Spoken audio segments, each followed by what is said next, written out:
So I'm bringing you into a different catalog because it's got more pictures in it, and it might help you to envision how you might use this program when you start bringing in thousands and thousands and thousands of photographs, because it is built to do that. So as we look at this library screen here, I'm going to bust you into the grid view, hitting G on the keyboard, which shows me a group of photographs. If we go on the left over here and look under catalog, you can actually check out all of your photographs.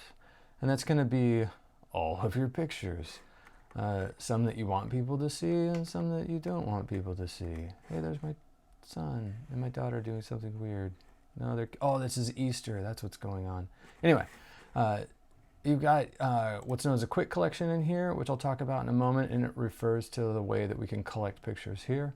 Then you got your previous import, which is pretty useful. What did I just recently bring in? Well, that one looks pretty weird. Cool, I don't remember doing that. Anyway, and then your previous export listed here as well. So catalog gives you an opportunity to cruise around a variety of things. Then so does folders. If you always think about Photoshop as this program that has like 10 ways to do the exact same thing, Lightroom's kind of the same in that. So I can actually surf through, and you can see I've got a date structure here of the pictures that I've brought in.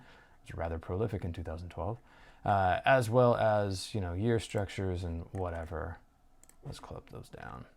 And then non-date, that's kind of funny. So I recommend to not screw around with the folders much. And you focus mainly on catalog, and fold that up, and collections. One thing that is cool about folders is that you can tell if you've put something in the wrong location. Like, see where it says Mac HD on here? That's probably a photograph that I had on my home computer that I meant to pull in here that I accidentally didn't. I keep everything on an external hard drive, gets backed up to the cloud, as well as backed up to my home computer. But I like to travel with my hard drive. So the folders tell me when I've screwed something up, so that's kind of helpful. Collections, on the other hand, is where I like to group all of my pictures. I spend a lot of time kind of going through and dividing things really by projects. Like I've got this thing called the Financial District here, which is actually two projects in one. Got one called Kenwood Avenue, a Murakami project, and it just kind of goes on and on. But it's a place where I can like group stuff. What's super cool about this is that a picture can live in numerous amounts of location, and all it does is it sources the single original. If you think about like the Finder or things outside of Lightroom, it would have to make copies in order for the file to live in multiple folders, right? Like you'd have a copy in this folder and a copy in that folder, and all of a sudden you've got 10 copies at 100 megabytes each. That's a gig of information that, you know, doesn't need to exist. So Lightroom, sweetly, has that one file, and it just sources it in all those other different areas. Like, let me show you. For example, like, let's see, Kenwood Avenue here. I apply to a number of juried shows. Yeah, a number, as you can see.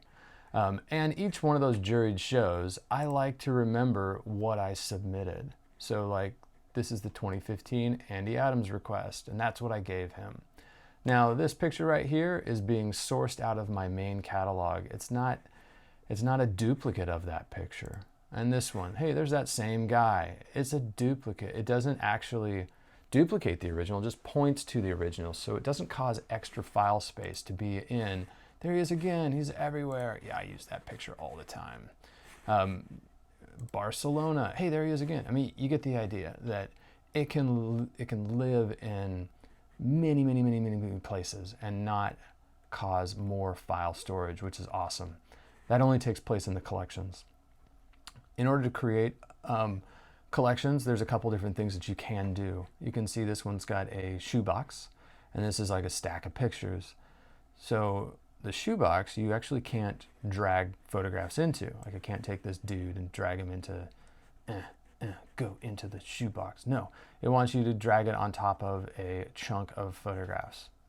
So the difference here is this is a collection set, and this here is a collection. So if I wanted to add one of those things, like maybe I thought it'd be cool to have a shoebox of portraits, let's say. So I'm going to create a collection set. That's the first thing.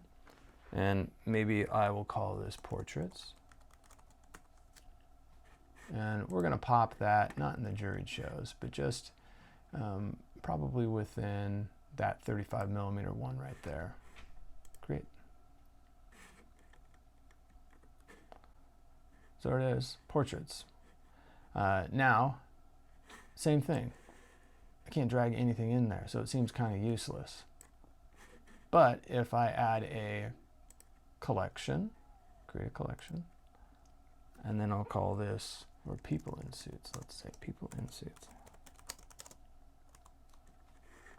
And I'm going to put that within the folder I just created, the portraits, or the collection set I just created. I'm going to hit create. And we'll see here that we got people in suits, and it automatically grabbed that guy because he was selected at the time.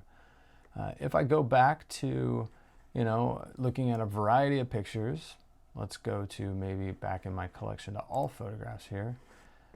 Maybe I could, hey, there he is right there. That's the bad picture of him. Don't look at that one, it's awful. For every good picture, there's like 10 horrible pictures, and that's a real horrible one. Let's pretend all these people were wearing suits. So yeah, suit, hey, look, a double suit. Water my grass. I can grab those and put that in my people in suits. Doesn't move them from that original location, but it's adding them to here.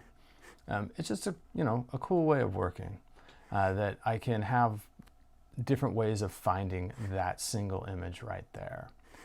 Pretty slick. Another way to work is to surf all your photographs and create what's known as a quick collection. I'm actually just going to empty this quick collection right now. So I'm going to select all the pictures, Command A, and then hit delete. Hitting delete sounds like super scary, but you can actually only delete things when you are up in this all photographs thing. Once you delete out of a collection, it just removes it from the collection. It doesn't actually touch the original picture. So deleting, quotation marks, the quick collection, again, didn't delete any pictures, it just pulled them out of the quick collection. If I go to all, hold on, let me move this, how this would be on yours.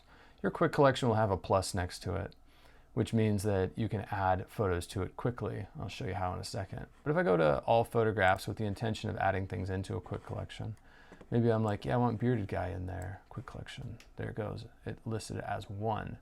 And it also puts this little red dot up here, lets me know there and well. I can add things to the quick collection quickly by hitting the B key. And you see down here it said add to quick collection. I'm going to go to this guy with the paint in his hand. I'm going to hit B, and it's jumped into that quick collection. We're already up to 3. So then I pop over here and I've got those 3 photographs, which I can save these into a collection and then it'll populate down here. Or obviously I could just select them all and drag them into my people with suits, and then it pops them into here. Maybe that was a mistake. He's not wearing a suit, delete, and then it just pulls it out. Doesn't delete the file, it just pulls it out of the collection, which some people find annoying. I think it's actually kind of great. Anyway, if you want to delete something, you do got to move into all photographs and then select the picture that you want to delete and hit the delete key, and it'll ask you what you want to do. Delete it from the disk or remove it from Lightroom. So deleting it from the disk is literally going to throw it in the trash. That's permanent. Removing it from Lightroom is going to leave it on your hard drive, but not chuck it in the trash. It can be found later. So that one's kind of up to you. I actually want that in there, so I'm going to cancel that. If you are interested in renaming a file, like this one is Osage blah blah blah over here. Once again, don't recommend doing this outside of Lightroom because Lightroom will lose track of your pictures and get all bummed out. I can click on this and rename Nilly Willy. So it's actually a pretty easy way of renaming. So recommend, nay, you must do it through this program if you want to maintain your sanity when it comes to Lightroom. So the collection sets are pretty great, especially when you start using lots of pictures in here. It's perfectly fine to surf through here, looking through all photographs. You just got to be careful when you hit the delete key that all of a sudden you might lose a bunch of pictures. All right, We're going to be hitting on that develop mod next. The fun part.